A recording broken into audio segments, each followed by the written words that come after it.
we built it to scale in a way where, yeah, if we got a lot of traffic, we could handle it. But if a lot of people were using all of the different features, it would expose a lot of bugs. Our initial thought process was, if we can get podcast creators to share Podchaser, then it's going to bring their listeners. Because if they say, go rate and review my show on Podchaser, then listeners are going to discover it. Then they're going to discover all the features. So we, from the beginning, built tools to support podcast creators. My name is Cole Raven. I am a co-founder and head of revenue at Podchaser.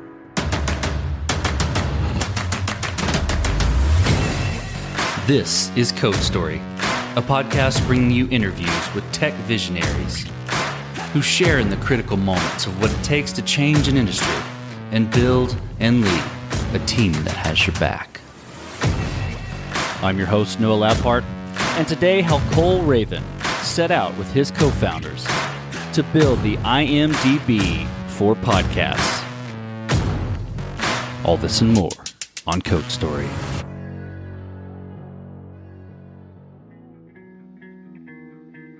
Cole Raven has spent many years in Indiana.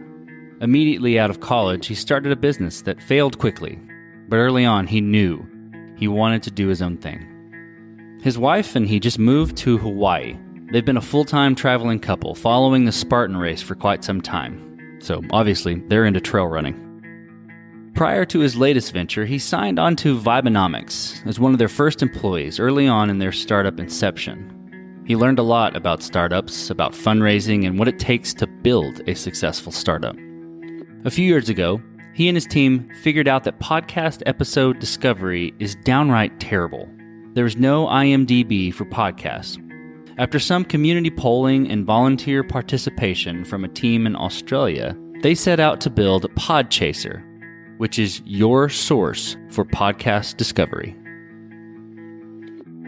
The idea was that their episode level discovery for podcasts is terrible. It's very difficult to find good episodes of any podcast. So when you use tools for other media like IMDB or Goodreads, it's very easy to even go through a list of episodes for a TV show and understand, like, this one has an 8.6 out of 10, so it's a great episode, and this one has a 6 out of 10, so it's a terrible episode.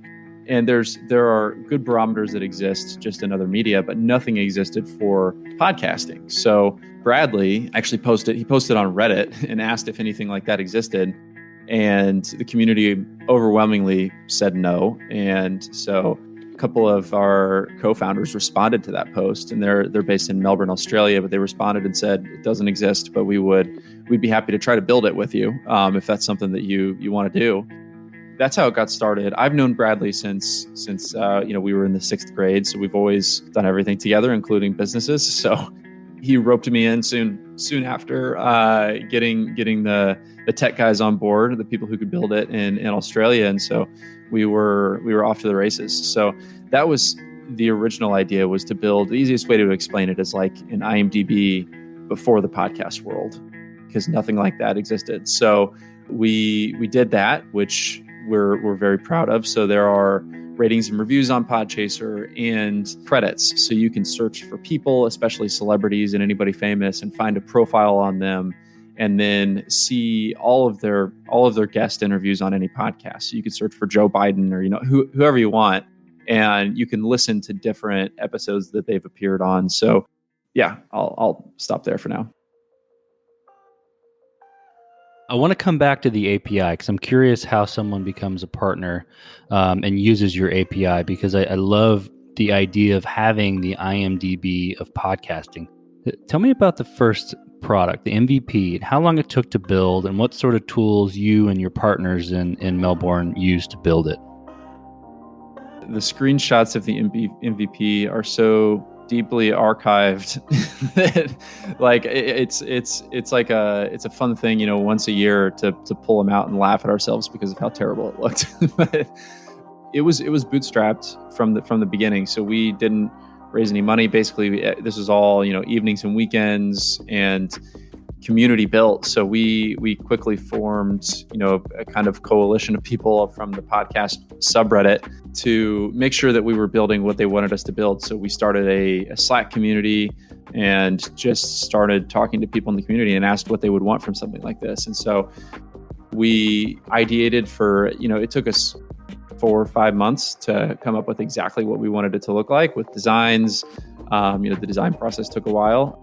Ryan, one of our other co-founders, is in Melbourne. He designed the whole website.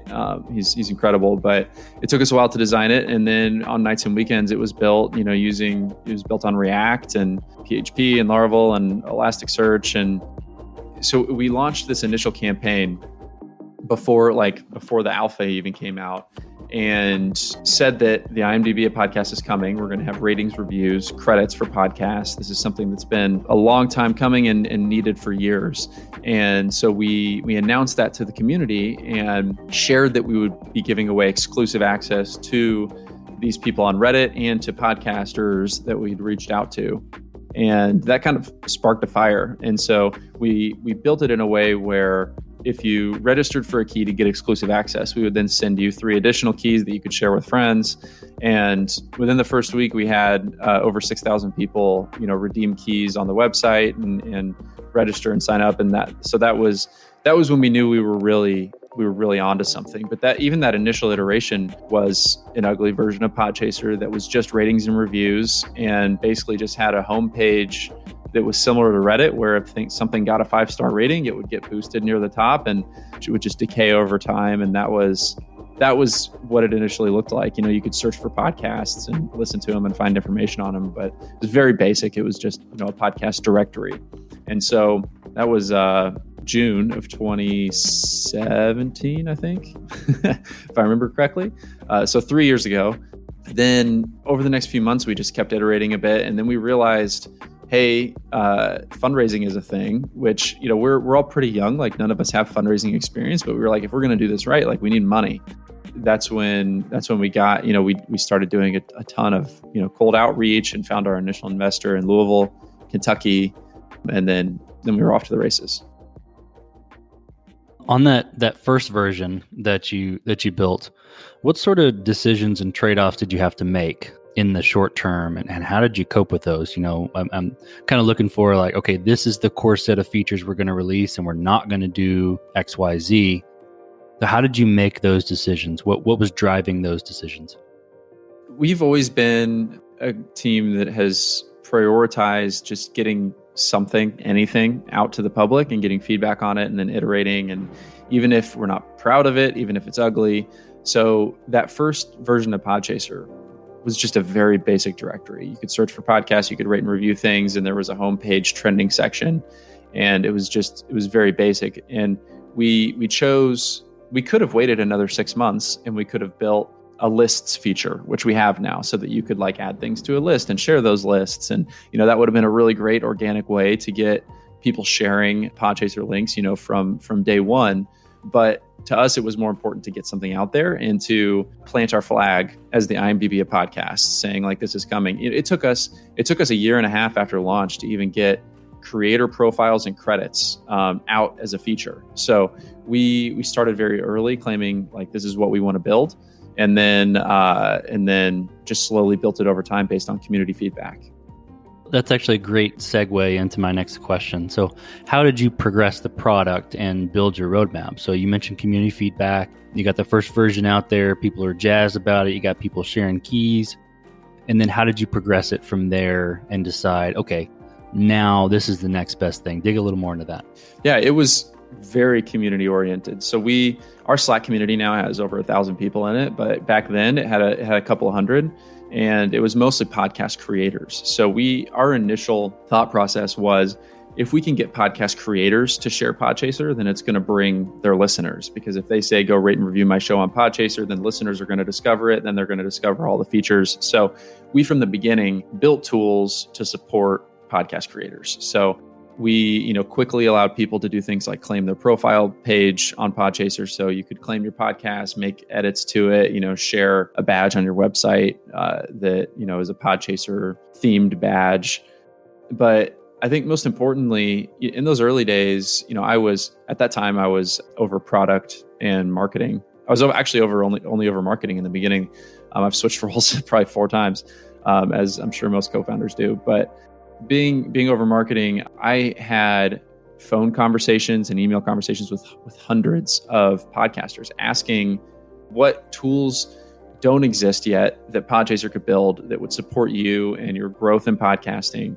And we made a list. We made a giant list of potential features that we could build. We still have a huge list of things that we want to build, but we chose to prioritize it based on surveys that we did. So we asked, like, here are 20 things Podchaser could build. What do you think we should build? And so we would send that out to hundreds of people. Surprisingly, we had like 40 and 50% of people respond because people are very passionate about their podcast. They're passionate about the podcast they listen to as consumers. And so the community was very supportive in helping us organize our features. And so after giving creators control over their pages, we then focused on lists. So there hasn't been a tool up until we released lists. There really hasn't been a great tool for consumers and podcasters to share, like, here are the best episodes of my podcast, and send that out in a single link. Or for people, just individuals, to share with their friends, like, here are my top 10 favorite podcasts, and then share that in a way where the people they share it with can immediately listen or open it in their favorite app, or do whatever they want to with it. It just didn't exist up until we built lists. So that took us a while. It took us like 6 months, and then by the next summer, that's where we went next. But that was entirely based on community feedback. We've always taken a humble approach where, like, I don't even have a podcast of my own. We do have, our CTO does, but we did our best to put ourselves in the shoes of podcast creators to understand what we could do to help them. And we didn't think at all at that time about making money. It was just about growth and about supporting the community and about making sure we were building something that was going to have staying power and long-term value for these people. This episode is sponsored by Vanta. You're a startup founder. Finding product market fit is probably your number one priority. But to land bigger customers, you also need security compliance. And obtaining your SOC 2 or ISO 27001 certification can open those big doors. But they take time and energy pulling you away from building and shipping. And that's where Vanta comes in. Vanta is the all-in-one compliance solution helping startups like yours get audit ready and build a strong security foundation quickly and painlessly. How, you ask? Vanta automates the manual security tasks that slow you down, helping you streamline your audit. And the platform connects you with trusted vCISOs to build your program, auditors to get you through audits quickly, and a marketplace for essentials like pen testing. Join over 8,000 companies, including many Y Combinator and Techstars startups who trust Vanta. Simplify compliance and get $1,000 off at vanta.com/codestory. That's VANTA.com/codestory.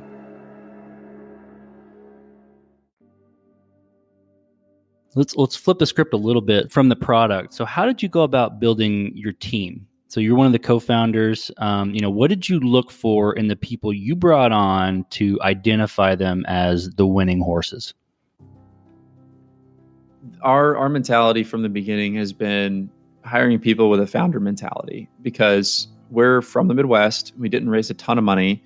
We have to stay capital efficient. Like, we don't have offices. So it's very important for us to find people who would forsake some salary to have a stake in the company and are willing to work overtime to make it happen, and are really bought in and sold on the idea of an IMDB for podcasts and some of the ways that we're going to try to make money. So that has been the most important thing. So with people who we've gone through a vetting process with and even brought them on for a 30-day trial with us, I think we have like 8 full-time on our team now. We've probably gone through 20 people that just didn't make it through those initial 30 days.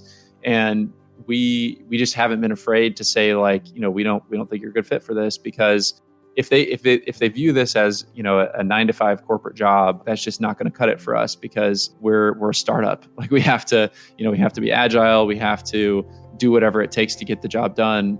I would say that's been the most important thing. Besides that, it's also just finding people who are very passionate about podcasting and know a lot about it. So they really have a deep understanding of the product that we're building, because we've been so close to it from day one that, and I'm sure a lot of other people building products have this issue. It's like, I'm almost too close to the product. Like I understand how it works in a way that other people don't, but that prevents me from seeing it with a fresh set of eyes. So like if we can bring in people from the podcast world, like Dave, who's our current head of marketing, he produced a very popular show before joining our team, and he was part of production agency, and he knows more about podcasting than I probably ever will. But it was an extremely important hire for us because of that, and because he was somebody who I actually already talked to on a daily basis in our Slack community, because he was so passionate about the product, wanted to help. And so when I see people putting in effort, like their own time and volunteering that to help us build the product, those are the first people I'm going to try to hire. So we don't very often put out job postings, because we tend to find people organically and then recruit people. And even if they're working in another company, that doesn't stop us. We'll reach out to them and ask, like, hey, are you looking for a change? Because we think you'd be a perfect fit for this role that we're trying to hire for. Back to the product a bit. You built the first version, had a core set of features. You progressed the product, using community feedback. Did you start building this in the beginning to scale efficiently, or was that something that you started fighting as you grew and Podchaser got more traction? Because we have always been capital efficient, like we didn't have a DevOps guy from the beginning. So our CTO was playing, had a lot of hats and was playing several different roles. So we built it to scale in a way where, if we got a lot of traffic, we could handle it. But if a lot of people were using all of the different features, it would expose a lot of bugs. And in terms of scale, we've always thought about that, because we've always wanted that day where, and now we're at a point where we're growing 20 and 30% every month in terms of traffic, and it's been totally fine, and we've been able to scale that quickly. But we've expected that from day one, and planned around it. So I think that was very important. Apart from bugs and bug reporting and having to play catch up there all the time, which I think is normal. We did build it to scale from day one. So as you step out on the balcony and you look across all that you've built with Podchaser, what are you most proud of? I would say I'm most proud of the passionate community of podcasters that so strongly support everything that we're building. So, there are thousands of podcasters every week that log into Podchaser just to check up on the ratings and reviews, to build lists, to share things. And these are people who didn't have these tools before, that now we've given them a voice and helped professionalize the podcasting world in a way where it was more of like, oh, you have a podcast, that's like a hobbyist thing. But now, with our creator profiles, I feel like we've stepped up the game in a way where now you can share this profile that shows, like, this is my professional presence in the podcasting world. Here are the shows that I produce, the shows that I edit, my guest appearances, and a little bit about me, like my bio and where I live. And it's in the same way that IMDB has pages for actors. I think it's important that podcasters are taken just as seriously. And so I think that we've leveled that up for them. And so I think that's what I'm most proud of. This episode is sponsored by Kinsta. Between juggling client meetings, managing your website, and keeping up with everyday tasks, who has the time to stress out about website security? Well, with Kinsta, the technical stuff is taken care of, so you can focus on what you do best. Kinsta provides managed hosting for WordPress, offering lightning-fast load times, top-tier security, and unmatched human-only customer support. Whether you're a business owner, web developer, or running a digital agency, Kinsta makes managing your website easy and efficient. Kinsta provides enterprise-grade security, being one of the few hosting providers for WordPress with SOC 2 and other certifications, guaranteeing the highest level of security for your website. Thanks to their unlimited free expert-led migrations, Kinsta ensures a smooth transition for you from other hosting providers. Customers have reported 200% faster load times post-migration to their platform. What I find cool about Kinsta is their fast and reliable customer service and premium features that are included at no extra cost. Ready to experience Kinsta's hosting for yourself? Get your first month free when you sign up at kinsta.com today. That's KINSTA.com.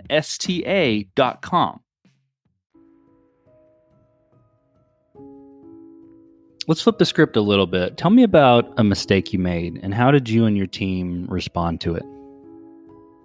I would say we've made a lot of mistakes in hiring people, especially like SEO. It was a mistake, but also a learning experience. We've spent a lot of money in a lot of different places on things like SEO and hiring a variety of people to do different jobs like marketing.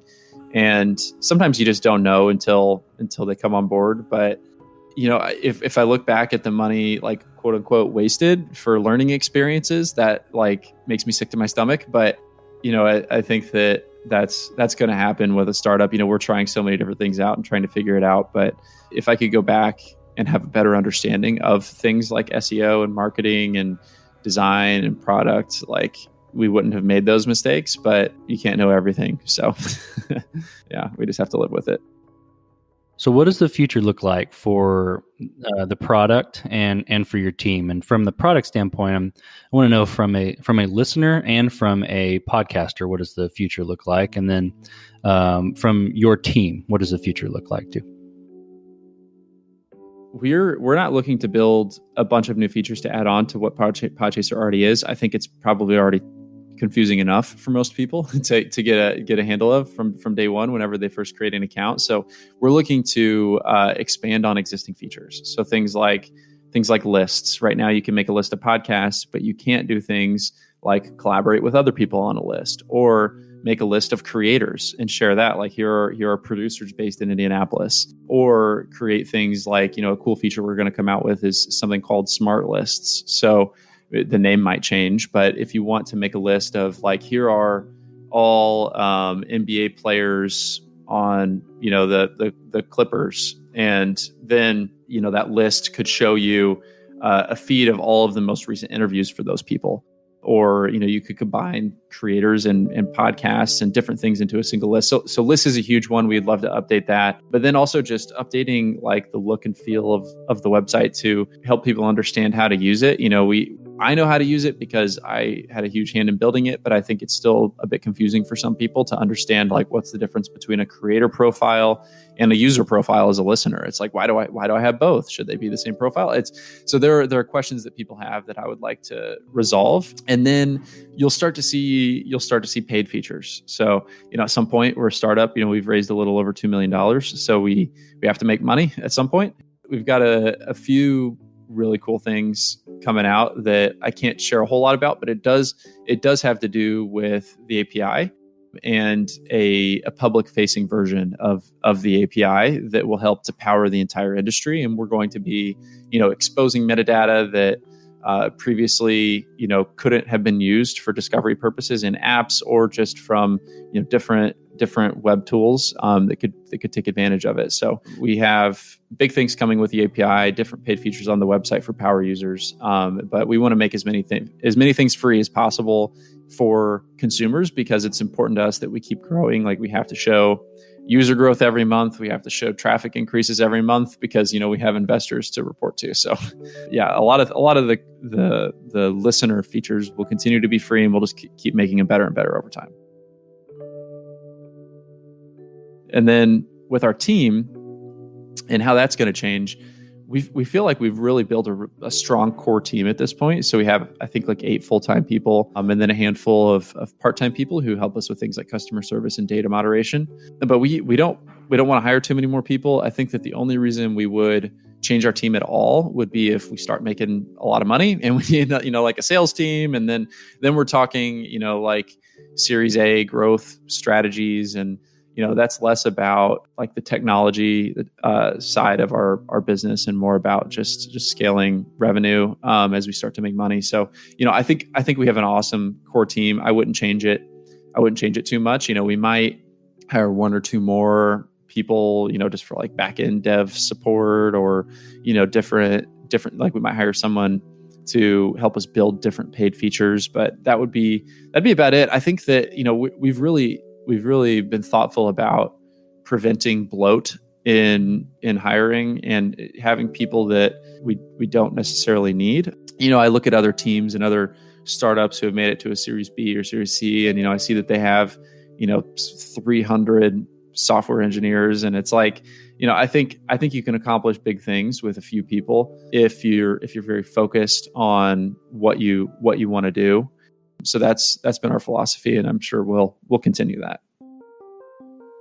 So a little bit towards the future of the product, I could totally see Podchaser replacing Apple Podcasts if there was a mobile option. Is there any future plans to create a Podchaser mobile app that you can speak of? And if not, is it more towards driving people to using the API and building the experience on top of that? It's really going to be all about the API. So we've purposefully not built an app up to this point. We've had this is one place where we haven't listened to people who use Podchaser, because overwhelmingly when we put surveys out in the world today to ask what people want, they say a Podchaser app, like please build a Podchaser app.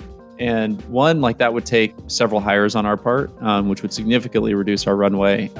So we wouldn't last nearly as long as a company if we don't start making money. But we feel like there are a lot of really great apps out there. And if we build the right API to support them, where they could tap into things like credits on Podchaser and ratings and reviews, and we have a centralized database of ratings between several different apps that are making use of it. So you can still leave ratings and reviews within an app. You can still view credits and even follow people. So like if somebody searches for Noah Code Story, in any app, they should be able to pull up a profile of you, and that profile, that data can come from the Podchaser API. And we don't want to, like, we have so many apps that we work with and love that we think that their team is probably better suited to build on top of our data than we are. So that's the direction we're taking. So there are several apps in development and some being released right now that are powered by the Podchaser API that you'll be able to do things like follow people. And if they have a new guest appearance on a podcast, you'll get a notification about that. So you could follow Conan O'Brien, and then not only if he releases a new episode of Conan O'Brien Needs a Friend, if he's on another show, if he's on the Ellen show, like you'll get a notification about that. So we're very excited for that, as well as things like lists within apps, and really ratings and reviews, I think, is a huge missing piece of all of this, because right now every podcast asks, go rate and review my show on Apple. I think that for someone like me, I have an Android phone, that leaves out half of your audience. Those are people that you could be engaging with. So we're trying to make ratings and reviews a more community experience. So you can do things like respond to those reviews and build, even like a central discussion board that could be shared on multiple platforms. So we have a lot of ambitious ideas for the API, but I don't want to say we'll never have a Podchaser app, because maybe we do at some point. We just don't have anybody working on it today. So let's switch to you. Who influences the way that you work? Name a CEO, CTO, architect, person, or whoever. Name a person you look up to and why. The first person that comes to mind is probably Brent, who was the CEO of Vibenomics in Indianapolis. I spent a lot of time observing how he built this company from raising $300,000 to getting 2,000 customers to raising $15 million. And now Kroger is their newest customer. It's like they're doing incredible things. So watching him hustle and have extremely ambitious ideas from the beginning. I've always been more conservative, from small town Indiana. So we're not a coastal VC backed company, and so that has challenged me to think bigger than what I naturally do. So I love your statement about how Podchaser could take down Apple Podcasts. That's something that personally, I want to get to the point to where I can be so ambitious in my thinking, and I think I'm getting there. But just seeing people like him do big things has been extremely influential. So I think that if anybody's looking to get into startups, finding somebody like that you could work under for a few years, you can't beat that experience. School can never teach you what that could teach you. So that's been important. And then we also, since we've started Podchaser, we've built an incredible team of advisors, and this has been invaluable from day one too. So one of our advisors, his name is John Gibbons. He's now a close friend to Bradley, and we talk on the phone and text all the time.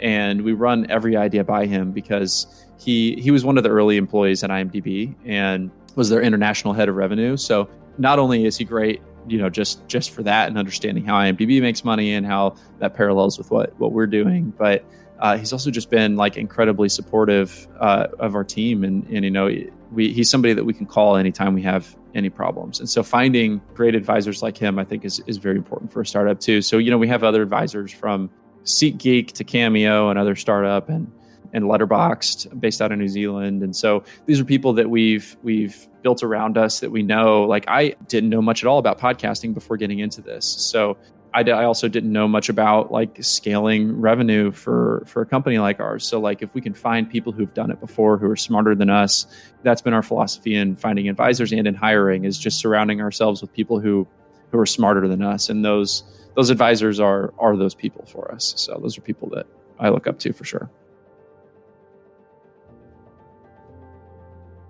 If you could go back to the beginning of Podchaser, what would you do differently or consider taking a different approach on?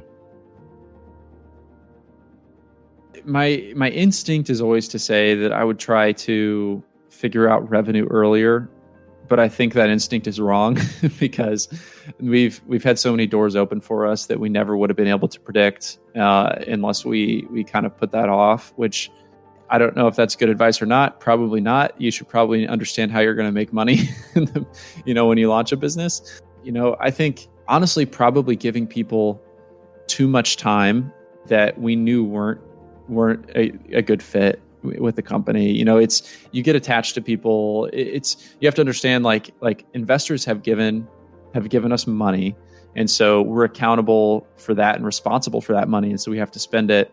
We have to be responsible with that. And so like when we make a hire, even like 60 days is sometimes too long, and you want to give people a chance, and you want to, put in, a 3-strike system and start to, report like disciplinary. But like once you start thinking about discipline, like it's already gone too far, because at a stage like ours, like we just don't have the time to think about things like that. Like we need people, like I said before, with a founder mentality that don't need things like discipline. That if they need that, then it's time to move on. And so, we've learned that now, but I think understanding that from day one would have helped us move just a little bit faster. You're getting on a plane and you're sitting next to a young entrepreneur who's built the next big thing, right? They're jazzed about it. They just want to show it off to you. They want to show it off to the world. They can't wait to, get it out into the hands of people. They think it's going to make an impact. What advice would you give that person having gone down this road a bit? Things will always take longer than you expect. And raise 3 times as much money as you think you need. So, I mean, those are 2 things that we learned this in that first company we started out of college. It's like we ran out of cash and it was a great business. We, as like 22-year-olds, we were doing $10,000 a month in revenue. And it's like, we didn't understand cash flow. And then with product development, it's like, oh, we could build that in 2 months. And it's like, no, that's going to take you a year to do it right. So probably those 2 things. That's solid advice. Well, Cole, thank you for being on the show today. Thank you for being on Code Story and telling the creation story of Podchaser. Thanks for having me. This has been great. And this concludes another chapter of Code Story. Code Story is hosted and produced by Noah Labhart. Be sure to subscribe on Apple Podcasts, Spotify, or the podcasting app of your choice. Support the show on patreon.com/codestory for just $5 to $10 a month. And when you get a chance, leave us a review. Both things help us out tremendously. And thanks again for listening.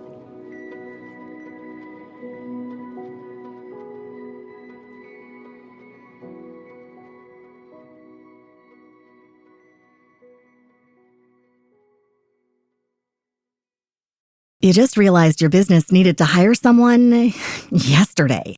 How can you find amazing candidates fast? Easy. Just use Indeed. Stop struggling to get your job post seen on other job sites.